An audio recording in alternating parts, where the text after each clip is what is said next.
Assalamualaikum warahmatullahi wabarakatuh. Kembali lagi di video aku yang kesekian kalinya. Semoga kalian tidak bosen ya. Seperti biasa di video kali ini aku lagi ngecek keadaan toko setelah libur Idul Adha ya. Jadi aku tag videonya itu sudah kemarin minggu yang lalu ketika Idul Adha, dan baru bisa upload hari ini. Dan sambil menonton video aku biar kalian nggak bosen, kita ngobrol-ngobrol santai aja ya.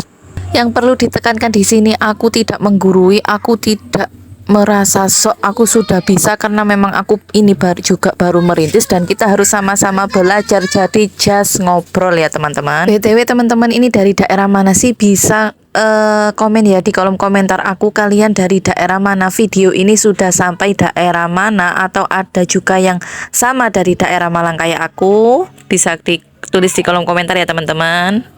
Sambil aku nata-nata snack, sambil aku milih-milih ana snack-snack yang kadaluarsa, ini kita ngobrol dulu 12 tips agar warung sembako ramai pembeli. Jadi kita sama-sama belajar ya, mana sih dari 12 tips ini yang sudah kalian terapkan. Sebuah warung sembako itu dapat dikatakan sukses jika memiliki banyak pelanggan, akeh pelanggane.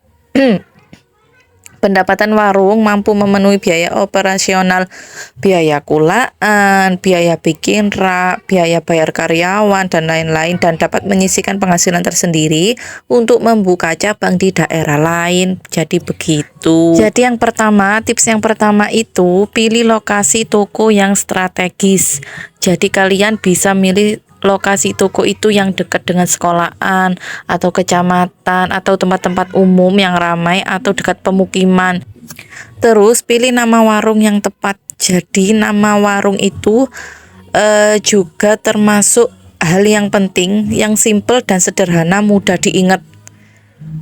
Ya, mudah diingat, kayak tokoku Habibi Grosir. Habibi itu nama anak pertamaku, karena menurut kiai-kiai itu usaha dengan nama anak pertama itu lebih barokah, katanya seperti itu. Terus tips yang ketiga, sediakan modal yang cukup agar warung sembako teman-teman itu ramai pembeli. Berarti kita kan harus punya modal ya, supaya toko kita meskipun awalnya kecil, tapi kalau lengkap itu kan orang suka kembali. Tips yang keempat, tinjau kelengkapan barang yang dijual. Jadi misalnya kayak sembako, ada jajannya, ada telur, beras, rokok, pokoknya kebutuhan sehari-hari. Tips yang kelima, pasang harga yang lebih rendah. Seperti prinsip ekonomi pada umumnya ya teman-teman, orang itu akan membeli barang dengan harga yang lebih murah dengan kualitas yang sama.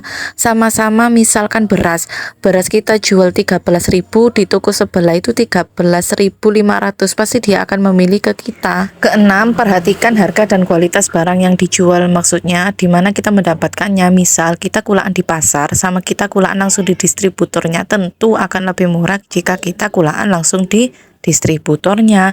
Dan yang ketujuh, perhatikan cara memajang barang. Jadi kalau sekarang kalian natanya itu berantakan atau natanya tidak sesuai dengan kategori, coba mulai sekarang dikategorikan. Ini kategori snack, ini kategori sembako, ini kategori peralatan mandi, dan lain-lain.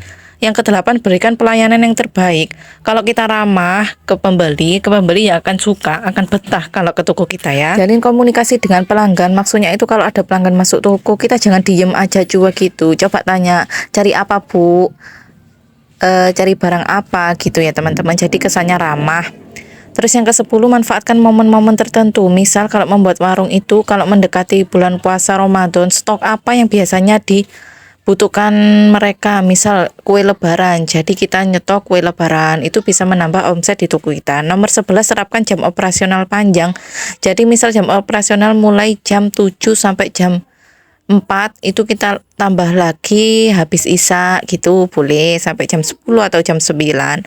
Yang terakhir, jujur dan amanah. Tolong jadi penjual yang amanah. Misal itu kadaluarsa, yang jangan dikasihkan. Jangan kita membiarkan ego kita, wis kadaluarsa gak apa-apa, wis dijual ke orang-orang, kan wongnya juga ngerti. Jangan begitu ya teman-teman, kita mengejar berkahnya, tidak hanya untungnya.